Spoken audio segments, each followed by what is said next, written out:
Hey everyone, I wanted to come on today and speak specifically about this Mercury retrograde in Pisces that we will be having throughout pretty much the entire month of March. I don't always make videos on the Mercury retrogrades because they happen so frequently, and I feel like there's a lot of common knowledge about what Mercury retrograde entails, but this one is such a big deal and so different than some of the other Mercury retrogrades. As I've been existing in this time and as I've been taking it all in, I have felt a lot of strong changes happening, moving in the shadow of this retrograde. Do you feel that? Do you feel that coming in? How crazy things have been over the last 2 weeks, over the last week of February and moving into the very beginning of March, as we have this Mercury shadow retrograde in Pisces, like before it actually goes retrograde. There has been such a change and such a shift in energy and paradigm, and I wanted to come on today and speak a little bit about what I'm learning and what I'm seeing within this shift that we're having. So, first of all, the nature and overall feeling of Mercury retrogrades is changing, starting with this one. Last year's Mercury retrogrades were all in fire signs. We had in Aries, Leo, and Sagittarius Mercury retrogrades, which were tough Mercury retrogrades because Mercury in fire energy, first of all, it's debilitated in Sagittarius. And in fire energy, it tends to just be a little bit too hot for Mercury because it's already such a hot planet. It's closest to the sun. It's just like too fiery. It's too energizing for Mercury energy. So I'm sure that you all may have seen during the Mercury retrogrades last year that everything around you might have been challenged. Everything that you were investing energy into, everything that you were doing would have been given quite a clear symbolism. Things might have been threatened to be taken from you, and you might have like held on to them really tightly, and now you see, well, maybe that was a sign to have let that go then, because now I have this and it's so hard to keep up. And from that last year's sort of spectrum of Mercury retrogrades, we're moving into this year with water Mercury retrogrades, Pisces, Scorpio, and Cancer Mercury retrogrades. And we are starting off with Mercury retrograde in Pisces, and it's a pretty big deal.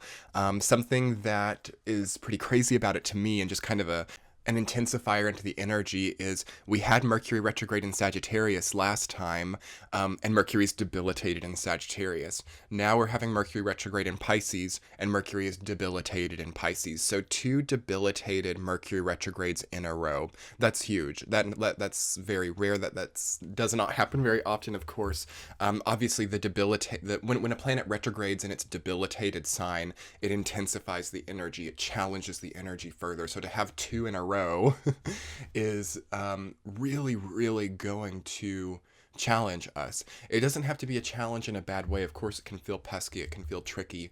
Mercury is quite the trickster when it goes retrograde. But it isn't in vain.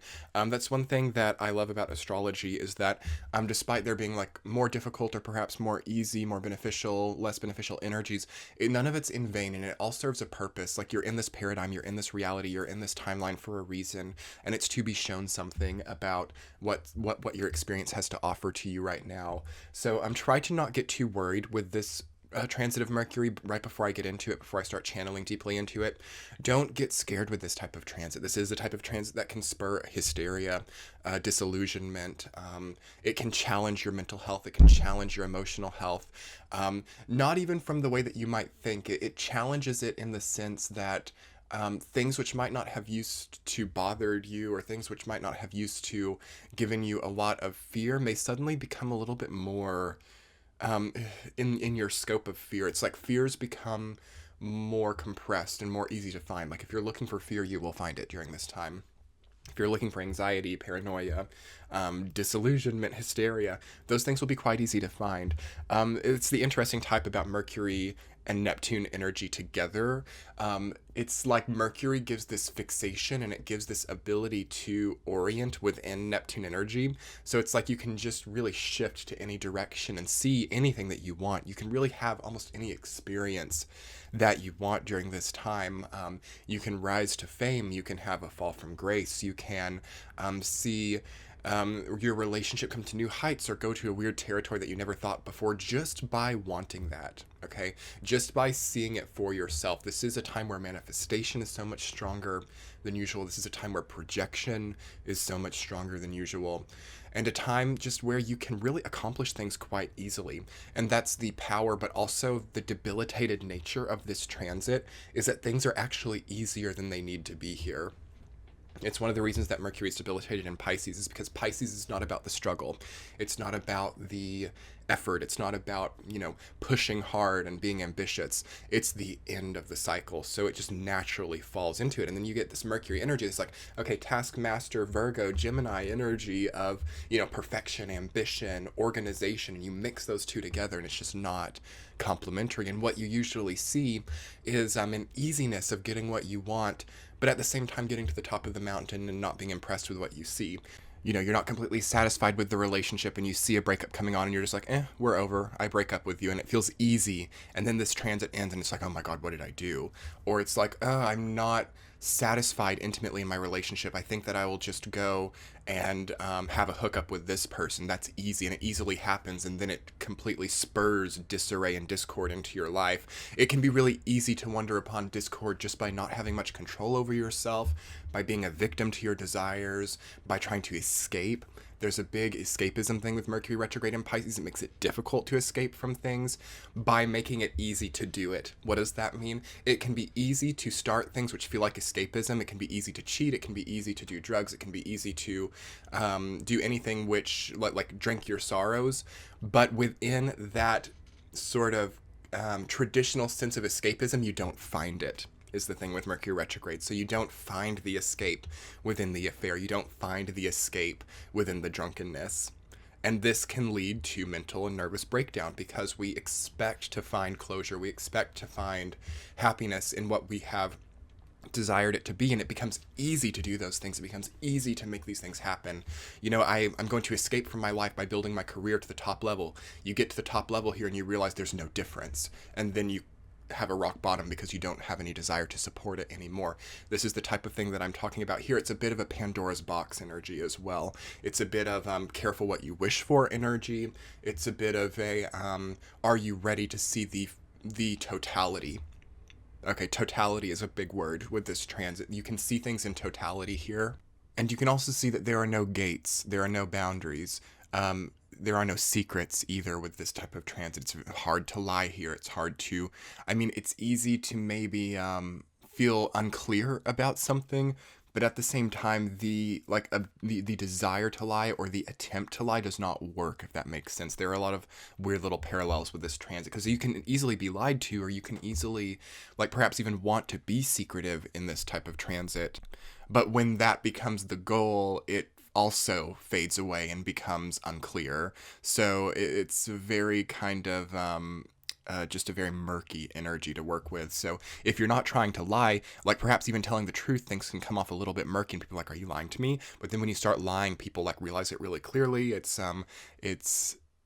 kind of incredible energy, to be honest. And it is an energy that I want to say it kind of wipes the hard drive for some people. It can definitely give blank slates afterwards. It can definitely give fresh starts. It can definitely be an ultimate ending, because I want to say that things that are really tightly constrained or things which have been really held back with an attempt to fool or with an attempt to prolong a situation which has no energy anymore, those things really get sunk here. They really take a deep dive, and we kind of have to come up for air after this. So you can see that all of these heavy things sink to the bottom and you have the ability to come up to air. So that's a beautiful thing about this transit. It might not be easy while it's going on, but I truly feel that most of us come out the other side of this, end of March and especially into April, being that it is equinox time, seeing that things are much better on the other side. We just have to get through it, and we have to get there. You will also see that you kind of get what you want with this transit. There's this extremely, extremely revealing nature about it. Despite, again, it being Mercury and Neptune energy. Again, that's why they don't really harmonize well, because Mercury does define Neptune. It does kind of draw up a formula, and it formulates Neptune energy, and Neptune energy doesn't like that. It wants to be undefined. It wants to be unknown. Nonetheless, that definition does happen. So, again, careful what you wish for, careful for what you want to find out during this time, because you can see that I didn't really want to know that. You know, you can see that people might want to meddle with this energy. And for those who do meddle, they come to regret it. They really do. It, the type of person who meddles, or the type of person who gets involved in other people's relationships or tries to manipulate other people, they really see during this transit, I feel, why they don't want to do that. I'm sorry, it's hard to articulate. Meddling people don't enjoy meddling afterwards. after this transit happens, they find a reason to not do it anymore within this. So you can see apologies happening. You can see people who've manipulated you from the past coming back and apologizing. I do feel that this is a very past-oriented transit too. I think because that's another traditional interpretation of Mercury retrograde. It can reintroduce people from the past. You can come into contact quite randomly with someone from your past, an old relationship, an old flame, or even someone who you used to not like. And this isn't like a past connection, like a Cancer energy, or but it is in Pisces, so that makes it more so. This isn't really something that you seek out or you seek nostalgia with. It's kind of a random. It's a randomized past energy with Mercury. But I love the wholesome sense of closure that this transit offers. And that's one thing that I think is a very strong positive from it. There are always positives and negatives with even the most debilitated of transits. This gives final closure to old wounds very easily. Healing of old wounds, especially being that this is happening during Pisces time. It's a well-timed debilitated transit. Like if this were to happen at a different time, it would be perhaps more difficult, but being that it's really in alignment with the equinox, we start this retrograde well before the equinox, well into Pisces. We have the Pisces stellium, we have like Sun, Neptune, Mercury, making a sort of natural and hospitable energy for this, again, quite debilitated transit. So it helps prop it up, it helps to give it more of a foundation. And again, this Mercury retrograde also kind of connects to pretty much everything else in the sky. It's going to square Jupiter and Sagittarius. There's going to be a Mercury-Neptune conjunction squared Jupiter. So that's going to give it sort of a fantastical and almost unreal expanding sense as well, and sort of, I think, an ability to look back on your professional life, to look back on what you strive for in life and what you feel held up by, and be able to kind of redefine that. Mercury energy in Pisces square Jupiter and Sagittarius, perhaps new religious orientations, new philosophical ideals, going back and understanding how you're programmed, how you are spiritually, religiously, and even academically programmed, and being able to fine-tune that, especially as it moves towards the sextile, towards Saturn and Pluto and Capricorn. Again, it will sextile them too, so that will give a more of a stronger structure to this, and more of a transformative structure. You can come out of this transit with a brand new routine, a brand new orientation towards your day. And this transit will also show, I just really feel like it's that simple, it shows. And you might even see, having come through the shadow, if you're watching this video early, that 2 or 3 things might have already become really clear, like things that you obsessed over for years, or things that you couldn't get past. Like I feel that like the type of person who was like heartbroken, or were like abandoned, like abandonment issues, commitment issues, trauma cycles, the people that you associated them with, and perhaps the people that you wanted to return to, or the people that caused those issues that you couldn't get over nonetheless. I feel that you saw things already, or that you see things during this time that help you to like come the stride, that help you to like come over this valley of wanting to be back in a traumatic cycle. Like you see, like, that person never could love me, or you see, wow, if I would have stayed in that person's life, or if I would have gotten what I wanted, if they would have come back to me, my life would be in horrendous shackles right now, like way worse than it is right now. But if I would have gotten what I wanted 2 years ago, I would be so much worse off. But I wouldn't have seen that. I wouldn't have seen that I'm so much better without that here and now. Why did I still want it? And it is within that we can see a crisis. It's within that light bulb moment, again, with this Mercury debilitated and Neptune energy, that we can see a nervous like twitch, or a nervous like a disconnect, like the brain waves kind of just disconnect, and we feel like unhealthy with things. We feel like nervously unhealthy.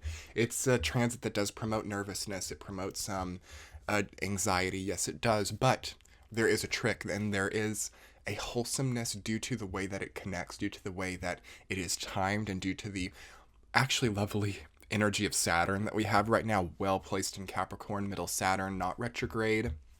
I'll link that in the description box below if you would like some energy there, because it really helps us to build through this and to hold ourselves through this and to feel our solid foundations. Again, that's why astrology, like, one Mercury retrograde video about like what a Mercury retrograde entails is not good enough. Like, you really have to take the entirety of all the planets, and it can drastically change. If we had Saturn in a wishy-washy sign, like, a Saturn in Cancer right now, or a Saturn in Pisces even, like, this would be way, way harder. But, praises be, we have Saturn placed in its home sign of Capricorn, very sturdy, very stable, very able to help us and guide us through. It's a very hermit type of energy. I like the hermit energy for this transit. That's the card that I think of when I think of this transit. I also think of Seven of Cups, and I think of, what else am I feeling? I think of Nine of Swords as well. I think of Nine of Swords, Seven of Cups, and the Hermit with this transit. So that really paints a picture, but it also paints a protective picture. Despite Seven of Cups and Nine of Swords tempting us into paranoia, tempting us into false disillusionment, tempting us into,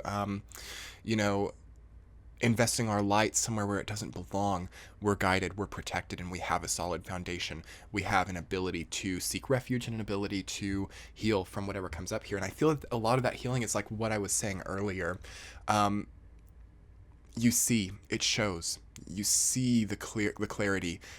The true nature of people is shown. And the reality of how things could have been had you gotten what you wanted before, and the destruction and discord that could have seen you now, helps you to find solace and security within the difficulties that happened to you before that you could never associate to something good. Yeah, we're just going to have to sit with that for a second.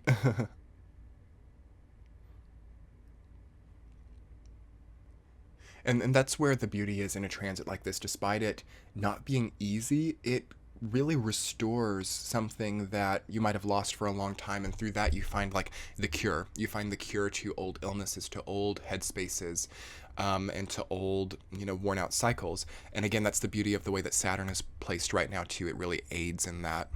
And just prepare yourself. There is a change in your energetic geometry that comes as a result of a transit like this. So understand and give yourself patience and understanding. Self-empathy is important during this transit. Strength within your own self-empathy. Understanding that a shift in your own energetic geometry is happening, and not demanding too much. It's not a good energy for demands. It's not a good energy for, I will finish this by this period of time or else I will not feel well. It's not a good time for ultimatums. Ultimatums, yeah, I got major chills when I said that word. Whoa, okay, so this is a transit that can definitely bring on ultimatums. Due to how much of a closing energy it is. It makes people feel like all or nothing. It makes people feel like if I don't have this by then nothing is good. It makes people feel like if I'm not shown the value of this by this period of time, or if I'm not given the validation of something by this period of time, then I will show a repercussion. I will show consequences. That's what I'm feeling. I'm feeling a very strong egoic connection to timing, and to needing something by a certain period of time, and to not trusting that's and and to not being able to articulate. Hello, Mercury retrograde in Pisces. Not trusting that something has value past this period of time. You could see that. Okay, whoa, major chills. So people cannot trust that something has value past this period of time. There can be a sense that, okay, where I'm living right now, past this period of time of about March 28th, getting into April, that won't have value to me anymore if I don't see it during this time. There's a dissociation from value, from your current value spectrum. Again, square Jupiter, Mercury retrograde, debilitated in Pisces, square Jupiter. There's a value and moral ideal of who you are, what you have in your life, what you represent, losing value through your perception of it during this time, and the egoic necessitation, okay, the egoic necessity within to have something show you how valuable it is right here and now. And without having that, you cut ties. You want to disconnect, because again, this is a major closing energy. It's the last sign. It's Mercury retrograde in Pisces. We don't want to go back. We don't want to see the way that things have been. We don't want the status quo with this energy. We want that to die, and we want something new. We want something innovative, and we want something to progress once it ends. We have Uranus moving into Taurus at the same time that this Mercury goes retrograde in Pisces. Something very old, something traditional, something that worked before no longer has value. And we are blinded by how things could be based on who we've become through having that it has lost value to us, and we push it to the side and we move forward. So yes, this is the type of energy where you could see a breakup, where you could see a divorce, where you could see someone lose the light in their eye that they had to you and find it elsewhere. This is a time where people show clearly what they do not value. And this is a time where people want others to know what they do not value. And it is a necessary blessing, okay? Another thing about this incredibly placed Jupiter is that it does not tolerate you having people in your life or things which do not prioritize you, things which cannot understand you. So again, rejection is protection. I hope that y'all have seen that video that I made. It's important for this transit. I'll link it below, as well as in the top right hand corner above. I'm sure that I've had a lot of things flashing around because this transit really sums up everything that we've gone through over the last year, and it really pulls us through to the next paradigm. So it is a mosaic of everything that we've been through. But yes, again, with Jupiter placed so strongly, with Jupiter not, again, tolerating too much drudgery, too much existential crisis, it pushes out what will not prioritize us. It will not allow for us to not have value from someone else and for them to still stick around and try to say that we do. Okay, so you could look at this as a heartbreaking trauma cycle to see that you're not valued by others, or you could see it as a blessing and an ability to move on anew and to find value elsewhere. And again, not for all of you will that be the case. Don't let this scare you. I know that these types of messages can be a little bit ominous sounding, but within that ominous nature is like a trump card. There's an ability to completely start fresh, especially moving up towards equinox time, March 20th. And that would have been more important than sticking around in something old and boring and valueless with the facade of value, okay? So don't be scared if it does happen. Take it as a sign that you have a brand new fun adventure waiting for you. Jupiter and Sag, again, on one hand, it doesn't tolerate it, but it also doesn't leave a void. It doesn't leave a void of nothingness once you lose someone who couldn't prioritize you. It introduces really quickly a new path that is 10 times better. It repays that tenfold, so don't worry too much about, losing someone during this time. At the same time, it's not necessarily easy. Again, this is a transit that provokes hysteria. It provokes sorrow. It provokes cleansing emotional cleansing, crying, tearfulness, depression. It does provoke those things, and I'm not going to try to sugarcoat it into something that it's not. And I may even have to put like a trigger warning or something in this video, because we are touching on mental health issues for sure with the Mercury retrograde in Pisces. People who struggle mentally, emotionally, and we all do, of course, we all do to some degree. But for those of us who have had more of a crisis there, this can be difficult to hear. But it also helps purge out anything which is concentrated and causing like this slow drip of like constant emotional difficulty. It gets that out of our systems too. So in a way, we can be grateful to it for that. But pay attention to what feels unstable during this time emotionally, what feels volatile within like your own paranoia or within your own fear spectrum, and allow that to be there and journal it out. Perhaps get a reading. An incredible time to get a reading or to speak with a counselor, a psychologist. Not in the long term. We're not setting up perhaps, long-term things here. But before the equinox, it would be great to work with someone that you trust, someone that you perhaps have worked with before, and to really set up a structure within this to cope emotionally, healthily. At the same time, I could see counselors and psychologists also not being quite healthy to be giving what they offer. So you need to choose carefully and you need to do your research on who you allow in during this time. But with an understanding that someone is able to help, it can be an extremely healing time for counseling. And I have my link below. If you guys would like to book a session with me, I'm not always available, but you can see really quickly by clicking on my link if I am. And I'm also going to link below a website called BetterHelp. This video is not sponsored by them, but I think that it can be a helpful service. I've heard that people really like that, for counseling for psychology. And, if you guys want to check that out, I will link it below. It's a quick way to get some immediate help. Again, not sponsored at all, but I just want to kind of give maybe some resources down below if we're having mental or emotional struggles. I'm going to put some stuff in the description box below, like to reach out to me to get counseling with me, even other people, and just maybe even some other helpful things. So use the description box below as a resource hub to get through this Mercury. In fact, I'm going to make it my mission with this video to make that description box below a central hub of what we need to get through. I might even do a week by week thing. So check that out, and I'll post over on my Patreon page and maybe in my community tab of my channel, maybe a game plan for getting through this, because we do get tried. We get a little bit tried with this energy. Perhaps I'll make a follow-up video about it too, maybe when we're halfway through the retrograde, because I know this one's going to try us. This one's going to try our mental faculties. So let's put those seatbelts on, and understand that this is kind of like something that can purge out 5 years worth of potential difficulties in the future. And through what we go through here and what we face here, we can move through these next 5 years a lot easier and a lot less weighed down by things. So don't get scared. Remember that you have purpose.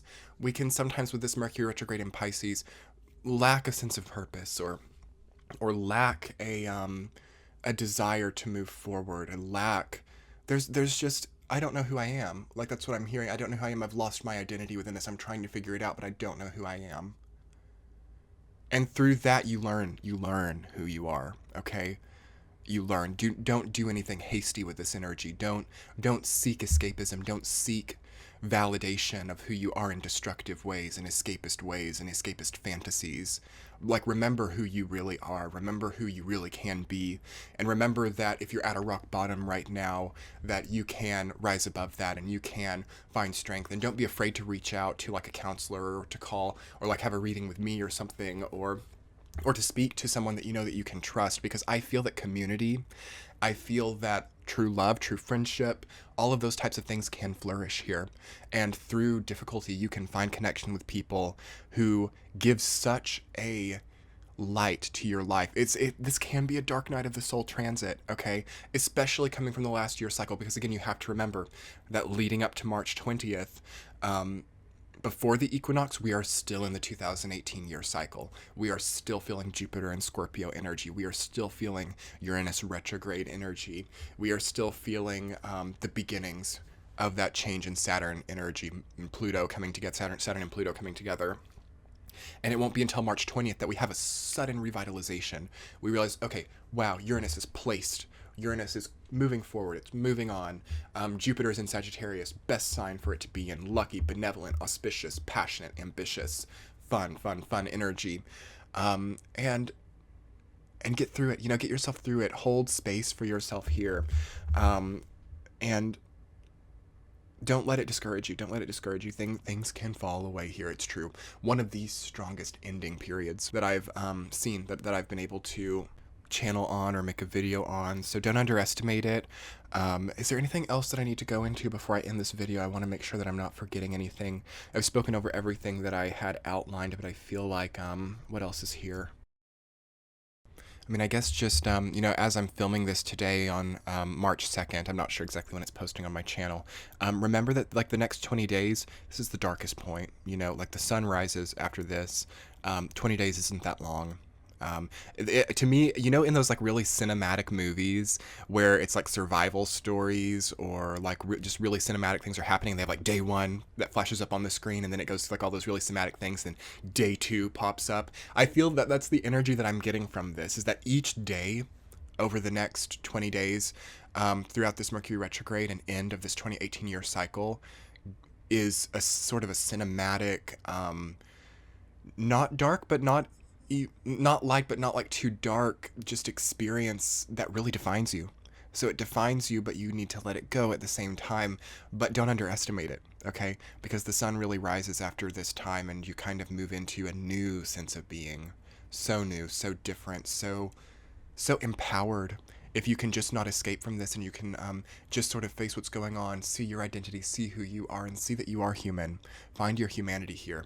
Find your humanity, find your identity, find your strength, and find your will to go on. Okay, everyone. So empowering, and not to be discounted. Okay, yeah, we are going into a heavy one here, but yes. Thank you so much for being here. Thank you so much for listening to this video. I really hope that it was helpful. I really hope that you found some healing here. I feel inspired by this energy. Perhaps there's a lot of inspiration here with that Mercury square Jupiter and conjunct Neptune and Pisces and Sag. There is some inspiration and motivation here to create, to find a new sense of being. So I love you guys. I love you guys so much. Thank you so much for taking the time to watch my video and for being on my channel. It's, here I am getting emotional. Hello, Mercury retrograde in Pisces. It's so incredible to be able to give these messages and to be able to do this, and to have enough response to be able to do it as much as I do. Thank you so much. And if you haven't had the opportunity to hit the subscribe button yet, I would so appreciate it if you did. You can always unsubscribe if you don't like the content in the future. But for those of you who've been watching for a long time, and for those of you who have supported on Patreon, or who have gotten readings with me, or purchased my merch, or whatever that you've done to support my channel, just your likes and comments or subscriptions, thank you so much. It's incredible to be able to do this, and just truly from my heart, thank you. And maybe that's another great thing for this energy. Who do you need to thank? Who do you need to give your thanks to? Because I know that I'm so thankful to you guys, and it feels so connected to be here and to speak about this. I'm going on and on, I know. But anyway, yes, I'm going to put together in the description box below sort of a healing resource center for this transit. And then I'll also have a free post on Patreon, a free public post, as sort of my contribution to this energy and to the healing that I want to see happen. I'll have a free post on my Patreon page that I'll link over to. And if you guys would like to become a patron or support it, despite it being free, it would make my day, because the Patreon page just really is what keeps this going. Without my patrons, this video most likely would not have happened. I'm so grateful to them, and maybe it would have, but it's with their support that I feel like I can do this and devote so much time and energy into it. And I do offer a lot over there, early and ad-free readings, and then content that is not here. So again, go and check out that free post, sort of a healing resource center on this transit. I'm going to talk about what I'm going to be doing and what's going to be helpful. I might even give some journal prompts or some just like lifestyle tips for this period of time. And that will be, I'm going to make that the first link in the description box below. And then the rest of the description box will have other links, free resources, and even some paid resources as well that I think could be helpful for everyone. And then perhaps sort of a routine and regiment to look to during this transit. Strap on your seatbelts, everyone. We are going big here. We are ending this 2018 year cycle. Come to my live premiere on March 20th. I'll be ushering in the new year with a video and live premiere about moving into the new one and some of the incredible new things that we have coming up there. It's all in the description box below, everyone. Thank you so much. Good luck with this. We'll be talking soon. Be confident, be strong, be you, be in your identity, and move forward. I love you all. We'll talk soon. Bye.